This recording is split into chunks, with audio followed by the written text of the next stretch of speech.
Mi hermana menor me traicionó con mi esposo mientras vivía en mi casa, pero cuando me exigió que me fuera sin saber que yo era la dueña, la verdad la dejó destrozada. Tengo 34 años, soy dueña de mi propio negocio de consultoría de marketing, y lo que pasó hace un mes, básicamente destruyó mi matrimonio y mi relación con mi familia en cuestión de, no sé, como 2 horas. Supongo que debería empezar por el principio, cuando mi hermana Laura perdió su trabajo hace 6 meses. Laura tiene 28. Siempre ha sido como la bebé de la familia, ya sabes, esa hermana menor que todos protegen y cuidan porque nunca ha tenido mucha suerte en la vida, o al menos eso pensaba yo. Cuando me llamó llorando diciendo que la habían despedido de su trabajo en ventas, y que además había contraído el virus del oeste del Nilo, y estaba súper enferma. O sea, sin pensarlo, 2 veces le dije que se viniera a vivir conmigo mientras se recuperaba y conseguía otro trabajo. Mi casa es grande, tengo como 4 habitaciones, y pensé, bueno, es mi hermana, está pasando por un momento horrible, es lo que cualquier persona decente haría. Lo que no sabían Laura ni mis padres ni nadie en ese momento era que la casa es mía, completamente mía. La compré yo sola antes de casarme con Daniel. Daniel es, o era, mi esposo de 5 años. Nos casamos cuando yo tenía 29 y él 27, y desde el principio él fue súper claro conmigo de que quería ser escritor, que su sueño era escribir la gran novela americana o lo que sea, y que mientras trabajaba en eso, prefería quedarse en casa. Yo estaba bien con eso, la verdad, porque mi negocio iba increíble y ganaba suficiente dinero para los dos. Él se encargaba de la casa, cocinaba, limpiaba, y yo pensaba que teníamos un buen arreglo, que era un matrimonio moderno y funcional donde cada quien aportaba lo suyo. Qué ingenua fui, en serio. Entonces Laura se mudó a principios del año. Creo que fue en febrero o marzo, no recuerdo exactamente. Estaba realmente mal. Había perdido como 10 kilos por la enfermedad. Se veía pálida y débil, y yo me sentía horrible por ella. Le di la habitación de invitados que está en el segundo piso. Le dije que se tomara todo el tiempo que necesitara para recuperarse, que no se preocupara por nada. Daniel también fue súper amable con ella al principio. Le preparaba sopas especiales, se aseguraba de que tomara sus medicamentos, y yo pensaba, wow, qué suerte tengo de tener un esposo tan considerado y una familia tan unida. Mis papás, Steven y Karen, también estaban súper agradecidos conmigo. Me llamaban todo el tiempo para decirme que era una hermana maravillosa y que Laura tenía mucha suerte de tenerme. Ahora todo eso me da un poco de asco, si te soy honesta. Los primeros como 3 meses fueron normales, supongo. Laura se iba recuperando poco a poco. Empezó a buscar trabajo pero sin mucha suerte. Y yo le decía que no se preocupara, que se tomara su tiempo. Yo trabajaba muchísimo. Mi negocio estaba creciendo y había cerrado como 3 contratos grandes, así que llegaba a casa súper tarde casi todos los días. Daniel y Laura se quedaban en casa, juntos todo el día. Pero yo no pensaba nada raro. O sea, es mi hermana. ¿Qué iba a pensar? Mirando hacia atrás ahora, obvio debía haber visto las señales. Laura empezó a arreglarse más, a maquillarse aunque no salía a ningún lado. Compraba ropa nueva con no sé qué dinero. Daniel estaba más feliz de lo normal, sonreía más, canturreaba mientras cocinaba. Pero yo estaba tan metida en mi trabajo que no lo noté. O no quise notarlo. No lo sé. Todo explotó un martes por la tarde. Yo había salido temprano del trabajo porque tenía dolor de cabeza. Como a las 3 de la tarde llegué a casa, y cuando abrí la puerta escuché voces en la sala. Pensé que tal vez Laura había invitado a una amiga o algo así, pero cuando entré, vi a mi hermana y a Daniel sentados en el sofá, muy juntitos, y algo en la escena me hizo detenerme en seco. No estaban haciendo nada obviamente sexual, pero había una intimidad en la forma en que estaban sentados que me revolvió el estómago. Les dije hola, y los dos dieron un brinco, literal, como si los hubiera cachado haciendo algo malo. Laura se puso de pie súper rápido y dijo, Melissa, necesitamos hablar contigo, tengo algo que decirte. Y yo ahí parada con mi maletín en la mano pensando, ¿qué carajo está pasando? Laura respiró hondo. Me miró directamente a los ojos y dijo, estoy embarazada. De Daniel. Y vas a tener que irte de la casa porque ahora vamos a ser una familia. No estoy exagerando, esas fueron sus palabras exactas. Estoy embarazada de Daniel y vas a tener que irte de la casa, como si fuera lo más normal del mundo. Yo me quedé ahí parada, completamente congelada, porque mi cerebro no podía procesar lo que acababa de escuchar. Me estaba diciendo mi hermana menor a la que había estado ayudando por meses, que estaba embarazada de mi esposo y que yo tenía que irme de mi propia casa. Daniel no dijo nada, solo se quedó ahí sentado mirando el piso, y eso de alguna forma fue lo que me hizo reaccionar. Le pregunté a Daniel si era verdad, y él asintió con la cabeza. Así, como un niño pequeño que acaba de romper algo y sabe que está en problemas. No recuerdo exactamente qué sentí en ese momento, porque creo que mi cerebro se desconectó un poco para protegerme, pero lo que sí recuerdo perfectamente es que Laura siguió hablando como si nada. Me dijo que ella y Daniel se habían enamorado, que llevaban como 4 meses juntos, que lo nuestro había sido un error desde el principio porque Daniel nunca me había amado realmente, que yo era una workaholic que nunca estaba en casa, y que él necesitaba a alguien que realmente lo apreciara. Y luego, y esto es lo más increíble, me dijo que entendía que yo estuviera molesta, pero que tenía que ser madura al respecto, y aceptar que las cosas cambian, y que lo mejor para todos era que yo me fuera, y les dejara la casa para que pudieran empezar su nueva vida juntos. Tenía todo planeado. Aparentemente. Había pensado en todo, menos en un pequeño detalle. Le dije, esta es mi casa. La compré yo, con mi dinero, antes de casarme con Daniel. Mi nombre está en la escritura. Solo mi nombre. Daniel no es dueño de absolutamente nada aquí. Y deberías haber visto su cara. En serio. Fue como ver a alguien darse cuenta en tiempo real de que acaba de cometer el error más grande de su vida. Me miró con los ojos bien abiertos y dijo, ¿qué? Y yo le repetí, más despacio para que lo entendiera bien, esta casa es mía. Daniel no tiene ningún derecho legal sobre ella. Y tú eres una invitada aquí, mi invitada, en mi casa. Laura se volteó hacia Daniel con una expresión que nunca voy a olvidar. Era como pánico mezclado con horror. Y le preguntó, ¿es verdad eso? ¿No eres dueño de esta casa? Y aquí viene la parte que todavía no puedo creer. Daniel, mi esposo de 5 años, el hombre con el que compartí mi vida y mi hogar, empezó a balbucear una explicación de cómo él había dejado que Laura creyera que la casa era de él, que él era rico, que él era el que sostenía económicamente el matrimonio. Básicamente le había contado a mi hermana que yo era la que vivía de él, no al revés. Le había dicho que tenía propiedades, inversiones, que mi negocio era apenas algo que yo hacía para mantenerme ocupada. Laura empezó a gritar, literal a gritar como loca, diciendo que él le había prometido una vida de lujo, que le había dicho que en cuanto se deshicieran de mí, podrían viajar por el mundo y vivir sin preocupaciones. Fue como ver un castillo de naipes derrumbarse en cámara lenta, y la parte horrible es que una pequeña parte de mí sentía un placer enfermizo viendo a Laura darse cuenta de que había destruido nuestra relación por un hombre que ni siquiera era lo que ella pensaba. Pero esa sensación me duró como 2 segundos, porque entonces Laura se volteó hacia mí y tuvo el descaro absoluto, de decirme que esto era mi culpa, que yo había causado todo esto. Al hacerle creer a Daniel que no era suficientemente hombre por no trabajar, que yo lo había humillado constantemente con mi éxito, y algo en mí simplemente se quebró. Le dije que tenía exactamente 30 minutos para sacar sus cosas de mi casa o iba a llamar a la policía. Ella empezó a llorar y a decir que no tenía a dónde ir, que estaba embarazada, que no podía dejarla en la calle.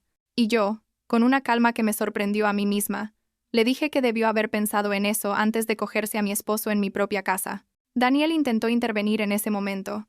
Puso su mano en mi brazo y empezó con un discurso de que podíamos hablarlo como adultos, que las cosas se habían salido de control pero que todavía podíamos arreglarlo. Lo aparté de un empujón y le dije que él también tenía que irse, que no quería volver a verlo nunca. Empezó a suplicar, diciendo que no tenía dinero, que no tenía a dónde ir, y yo le respondí que ese era su problema, no el mío. Subí a la habitación de Laura. Empecé a sacar su ropa y sus cosas, y a tirarlas por las escaleras.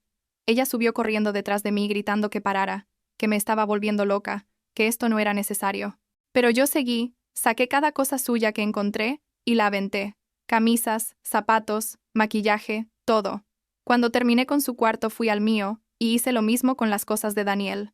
Para cuando terminé, había como 3 montones de ropa y objetos al pie de las escaleras. Laura estaba sentada en el piso llorando, y Daniel estaba tratando de meter cosas en bolsas de basura porque aparentemente no tenían maletas a la mano. Les abrí la puerta principal y me quedé ahí parada, esperando. Laura seguía suplicando, diciendo que tenía que entender que ella no había planeado que esto pasara, que simplemente se enamoraron, que el amor no se puede controlar. Le dije que tenía razón, que el amor no se puede controlar, pero que las acciones sí, y que ella había tomado la decisión consciente de traicionar a su hermana todos los días durante 4 meses. Daniel cargó las bolsas hasta el carro, que por cierto también está a mi nombre aunque él lo usaba.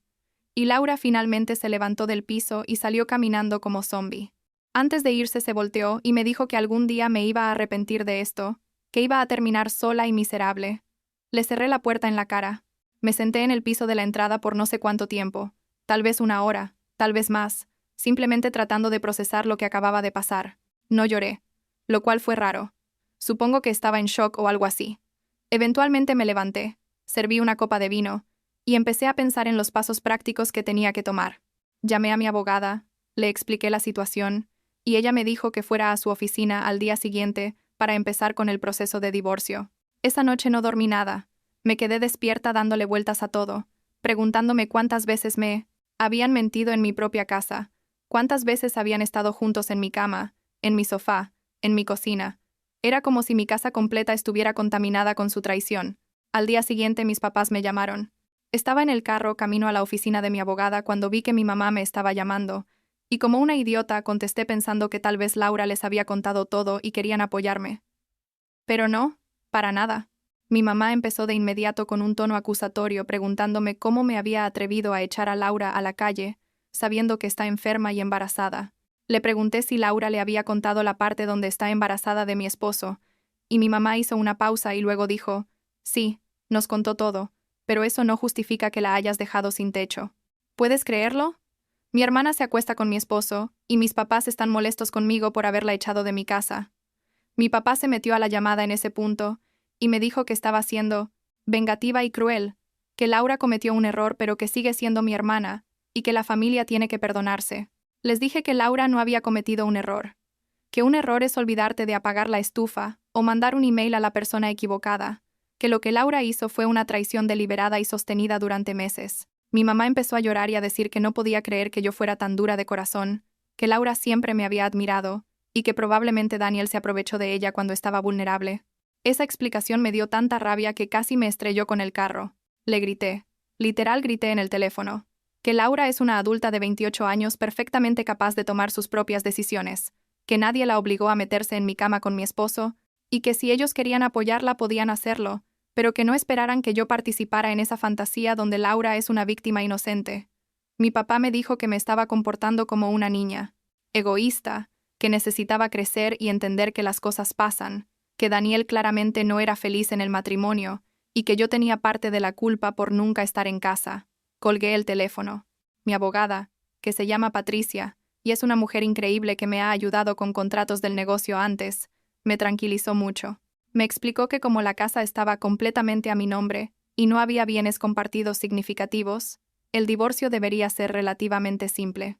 Daniel no tenía bases para pedir nada porque habíamos firmado un acuerdo prenupcial cuando nos casamos, básicamente por insistencia de Patricia cuando le consulté antes de la boda. En ese momento Daniel había dicho que no le importaba firmar porque él no se estaba casando conmigo por dinero, que me amaba por quien era. Qué irónico, ¿no? Patricia me dijo que le enviara una carta formal a Daniel a través de ella, notificándole del divorcio y que evitara cualquier contacto directo con él por el momento. Eso fue hace como 5 semanas. Durante esos primeros días después de que se fueron, mis papás no dejaban de llamarme. A veces era mi mamá sola, a veces mi papá, a veces los dos en conferencia, pero siempre era la misma conversación, que tenía que perdonar a Laura, que estaba embarazada y necesitaba apoyo familiar, que Daniel estaba arrepentido, que yo estaba destruyendo a la familia por orgullo. Después de como la 10ª llamada en 3 días, les mandé un mensaje diciendo que no iba a cambiar de opinión, que por favor respetaran mi decisión, y que necesitaba espacio. Mi mamá me respondió con un testamento de mensaje, diciendo que estaba decepcionada de mí, que no me había criado para ser tan rencorosa, que qué iba a decir la familia extendida cuando se enteraran de que había dejado a mi hermana embarazada sin hogar. Le respondí que Laura no estaba sin hogar, que podía irse a vivir con Daniel a donde sea que estuvieran quedándose, o que podía mudarse con ellos si tanto les preocupaba. No me contestó a eso. Una semana después del incidente, Daniel me mandó un mensaje de texto súper largo, y digo súper largo, como que debió haber estado escribiendo durante horas. Era básicamente una disculpa gigante donde explicaba que había estado sufriendo de depresión durante años, que se sentía inseguro, y menos que por no ser el proveedor del hogar, que cuando Laura llegó y empezó a admirarlo y hacerlo sentir importante, simplemente no pudo resistirse. Decía que nunca había planeado que pasara nada, que las cosas simplemente se dieron, que cada día se sentía más y más culpable, pero que no sabía cómo detenerlo. Admitió que le mintió a Laura sobre el dinero y la casa porque quería impresionarla, porque quería sentirse como un hombre exitoso aunque fuera solo en la fantasía de ella, Terminó el mensaje diciendo que me amaba, que siempre me había amado, que había cometido el error más grande de su vida, y que si había alguna forma de arreglarlo, él haría lo que fuera. Lo bloqueé sin responder. No tenía nada que decirle. Mis papás siguieron insistiendo. Mi mamá me llamó desde el teléfono de una amiga porque ya había bloqueado su número, y cuando contesté pensando que era una llamada de trabajo, empezó de nuevo con el mismo discurso. En ese punto ya estaba tan cansada de toda la situación que le dije muy claramente que si seguía presionándome, iba a cortar contacto con ellos también, que era mi decisión final y que necesitaba que la respetaran.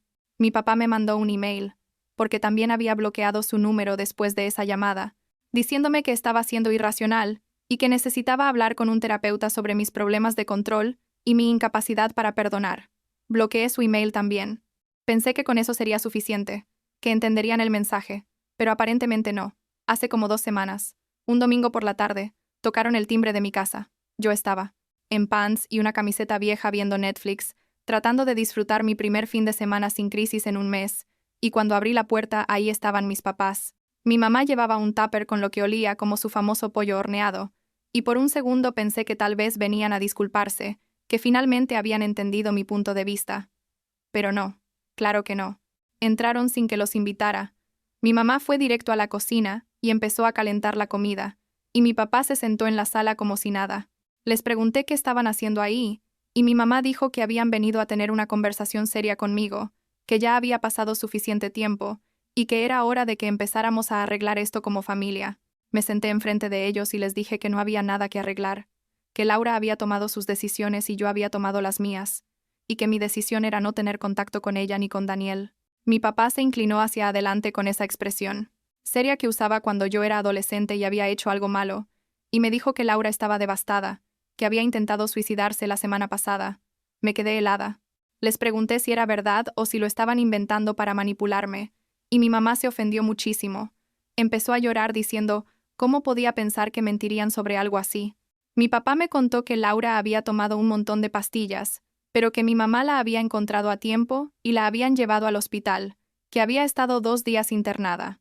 Y luego me dijo que yo era responsable de eso, que mi rechazo y mi crueldad habían empujado a Laura a intentar quitarse la vida. No sé cómo explicar lo que sentí en ese momento. Parte de mí sintió culpa, obvio, porque no importa qué haya hecho Laura, no quiero que le pase nada malo, pero otra parte de mí, la parte más grande si te soy honesta, sintió rabia. Rabia porque incluso en eso, incluso en su intento de suicidio, de alguna forma, yo era la villana de la historia. Le pregunté a mi papá si también era mi responsabilidad que Laura se hubiera acostado con mi esposo, si yo la había empujado a eso también con mi crueldad. Mi mamá dio un grito ahogado como si yo hubiera dicho la peor blasfemia del mundo. Les dije que lamentaba mucho que Laura estuviera pasando por eso, genuinamente lo lamentaba, pero que eso no cambiaba nada, que ella seguía siendo responsable de sus acciones, y que yo no iba a sacrificar mi paz mental y mi sanidad por hacerlos sentir mejor a ellos. Mi papá se levantó del sofá y empezó a caminar de un lado a otro, diciendo que no podía creer que yo fuera tan fría, que qué me había pasado, que cuándo me había vuelto tan egoísta. Yo también me levanté, y les dije que si eso era lo que pensaban de mí, que si realmente creían que yo era la mala de esta historia, entonces tal vez era mejor que dejáramos de hablar por un tiempo. Mi mamá intentó agarrarme de la mano y me dijo que no. Dijera eso, que ella me amaba pero que necesitaba entender que Laura me necesitaba ahora, que era mi responsabilidad como hermana mayor estar ahí para ella en su momento más oscuro. Le aparté la mano con cuidado, pero con firmeza, y le dije que Laura no me necesitaba a mí, que Laura necesitaba terapia profesional y asumir las consecuencias de sus decisiones, y que yo no iba a ser parte de permitir su comportamiento autodestructivo. Esa fue básicamente la conversación final. Mi papá me dijo que me estaba lavando las manos de mi familia, que algún día iba a arrepentirme de esto cuando estuviera completamente sola. Mi mamá me rogó una última vez que reconsiderara, que fuera a visitar a Laura aunque fuera una vez. Les dije que no, que mi respuesta era no, y que siempre iba a ser no. Los acompañé a la puerta, mi mamá todavía llorando, y mi papá con esa mirada de decepción que duele más de lo que me gustaría admitir.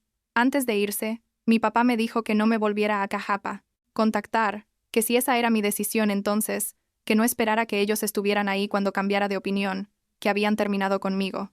Cerré la puerta detrás de ellos y finalmente, por primera vez desde que todo esto empezó, me permití llorar. No por Laura, no por Daniel, sino por la familia que pensé que tenía y que resultó no existir realmente. Ahora, un mes después del día que Laura soltó su bomba en mi sala, estoy en proceso de divorcio. Daniel firmó los papeles sin pelear. Supongo que sabía que no tenía nada que ganar luchándolo. Mi abogada me dice que debería estar todo finalizado en unos 2 meses más. No he sabido nada de Laura, excepto por lo que mis papás me dijeron ese domingo. No sé dónde está viviendo, si sigue embarazada, si ella y Daniel están juntos. No me he comunicado con mis papás tampoco. Bloqueé sus números nuevos después de que intentaron contactarme otra vez, desde teléfonos diferentes. He ido a terapia 2 veces, por semana, lo cual ha ayudado bastante. Mi terapeuta me ha ayudado a entender que poner límites no es crueldad, y que no soy responsable de las decisiones autodestructivas de otras personas. Mi negocio está mejor que nunca, irónicamente. He estado canalizando toda mi energía ahí, y acabo de cerrar el contrato más grande que he tenido. Contraté a 2 empleados nuevos. Rediseñé mi habitación completamente. Compré muebles nuevos, pinté las paredes, básicamente borré cualquier rastro de Daniel. Algunos días son más difíciles que otros, no voy a mentir. Hay momentos en que veo algo que me recuerda a Laura cuando éramos niñas, antes de todo esto, y me duele. Hay noches en que me despierto, y por un segundo olvido todo lo que pasó, y la realización de que estoy sola me golpea de nuevo. Pero luego pienso en ese momento en mi sala, en la cara de Laura cuando me dijo que yo tenía que irme de mi propia casa, y recuerdo por qué tomé las decisiones que tomé. No sé qué va, pasar con Laura y el bebé. No sé si mis papás eventualmente van a entender mi punto de vista, o si realmente nunca me van a perdonar por no perdonar a Laura. No sé si Daniel y Laura van a terminar juntos, o si ella finalmente va a darse cuenta del tipo de persona que realmente es, y la verdad es que ya no me importa. Estoy enfocada en reconstruir mi vida, en sanar, en rodearme de personas que realmente me valoran y me respetan. Cambié las cerraduras de mi casa, que probablemente debía haber hecho de inmediato, pero bueno, mejor tarde que nunca. Adopté un gato hace 2 semanas. Se llama Simba, y es un gato naranja gordo que ronronea como tractor. Mi casa está en paz ahora, mi vida está en paz. Hay una parte pequeña de mí que se pregunta si fui demasiado dura, si debía haber dado más oportunidades, si el perdón hubiera sido el camino más sabio. Pero luego pienso en la alternativa, en pretender que todo está bien, en compartir cenas navideñas con la mujer que traicionó mi confianza de la peor manera posible, en ver a mis papás, cargar al bebé que es medio hermano de los hijos que yo tal vez nunca voy a tener ahora, y sé que tomé la decisión correcta para mí. A veces la familia te decepciona de formas que no puedes perdonar, y está bien admitirlo. Está bien alejarte. Está bien priorizar tu propia paz mental por encima de mantener relaciones tóxicas solo porque comparten tu sangre. Así que aquí estoy, 34 años, divorciándome, sin hablarle a mi familia, pero sorprendentemente en paz con todo eso. No es el lugar donde pensé que estaría hace un año. Definitivamente no es el final feliz que imaginé cuando Laura me llamó llorando pidiendo ayuda, pero es mi realidad ahora, y estoy aprendiendo a vivir con ella. Y ya sabes qué, no está tan mal. De verdad no está tan mal.